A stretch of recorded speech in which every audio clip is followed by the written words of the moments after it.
আমি মানিকের ছাড়া বাঁচবো না। মানিক কি অক্সিজেন? এই সমস্ত ফাজলামি কথা বাদ দে। মানিক পাগল হয়ে গেছে। এই মানব সমাজে মানিকের কোনো জায়গা নাই। মানিক যদি ঘরে ফিরে না আসে, আমিও মানিকের মতো ফকির হয়ে মানিকের সাথে বাইরে যাব। মানিক ফকির, তুই বি ফকির নি। আরে মানিক রে, তুই যদি এতই ভালোবাসস, তাহলে তুই যেভাবে মানিক চললে শান্তি পায়, তুই সেইভাবে চললি না কেন?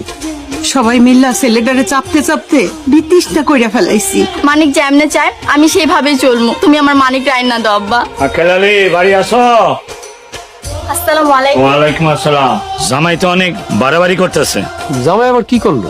ওই পুকুরের মাঝখানে গাঞ্জাখোর জাকিরে নিয়ে ভেলা বানায়া ভাইসে আছে। ওই ভেলার মধ্যে ঘুমাইতেছে, নানান কাজা কাহিনী করতেছে। সে তো কারো ক্ষতি করতেছে না, থাকতে দেন না তারে তার মতন। হাজার হাজার মানুষ পুকুর পাড়ে খাড়াইয়া মজা দেখতেছে। কৃষক মাঠে না যায় পুকুর পাড়ে খাড়ায় আছে, পুলাপান্ডা স্কুলে না যায় ওই পুকুর পাড়ে খাড়ায় আছে। মানুষের সময়ও নষ্ট হইতাছে, কাজকর্মও নষ্ট হইতাছে। দ্রুত একটা সমস্যার সমাধান করা উচিত। জামাই টেনশন আমি নিজেই পাগল হয়ে গেছি। আমি কি কমু? তার বাপ মা আছে, তার বাপ মারে বলেন। মানিকের বাপ মা বিষয়টা আমার উপরে ছাইরা দিছে। আমি বিষয়টা যেভাবে বুঝি, মায়ের উপরে ওষুধ নাই, বদলো চল। কাকা কাকা ওরে মায়ের না, কাকা অনেক ভালো মানুষ। কাকা এখন কেন লাভ কি? তখন তোর কথা শুনোস নাই, কিছু বুঝোস নাই ওর কথা। এখন মজা বুঝ। বাবা তুমি মানিককে নিয়ে আসো বাবা, আমি ওর সব কাজ করে দিব। মানিকের বাপ খাইতেছ না কেন?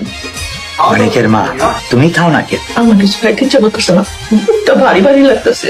আমরা মানিকের উপর খুব অন্যায় করছি, চাপ দিয়ে ওর মাথাটা খারাপ করে দিছি। ঠিকই কইছো, আমার পোলা এত কাম কাজ করছে, বাইক তাইলে পরে যা দিছি তাই দিয়ে ভাত খাইছে। কোনোদিন কিছু কয় নাই, সবকিছু হাসি মুখে করছে। আমরা ওরা অনেক কষ্ট দিছি। কাজ থেকে ফিরলে কার মাথা ঠিক থাকে? ঘুম থেকে উঠা ভালো কথা শোনে নাই, বকাবাজি শুনছে, অশান্তি করছি।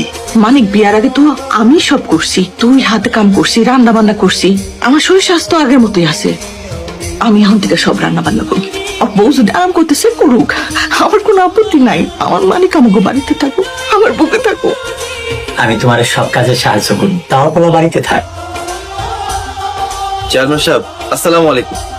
মাগো, পুকুরের কলা গাছে ভেলা নিয়ে পাগলামি করা কি শেষ হয়েছে? পাগলামি কইতেছেন? আমরা দুজন তো মজাক করতেছিলাম। সেই ছোটবেলায় বন্যার পানি আসলে কলার ভেলা বানায়া কত দূর দূর যাইতাম, সেই ছোটবেলায় ফিরে গেছিলাম। এ মানিক, তোর সমস্যা কি? কোনো সমস্যা নাই। 2 দিন ধরে ঘর বাড়ি ছাড়া রাস্তাঘাটে খানা বিনা করতেছস, মানুষের দুয়ারে ভিক্ষা করতেছস। তোর সমস্যা কি? পাগল হয়ে গেছস? দুনিয়ার সবাই পাগল, কেউ টাকার পাগল, কেউ গাড়ির পাগল, কেউ নারীর পাগল, আর আমি শান্তির পাগল। মাইরা পাগলামি ছুড়ায় দেবো। কেন মারবেন? আমরা কি করছি? এলাকার পরিবেশ নষ্ট করছস। আমরা এলাকার পরিবেশ নষ্ট করছি? সুস্থ সবল পলায়া ভিক্ষা করতেছস। সকাল থেকে বিকাল পর্যন্ত ওই পুকুরের মধ্যে বেলায় ডুবতেছস।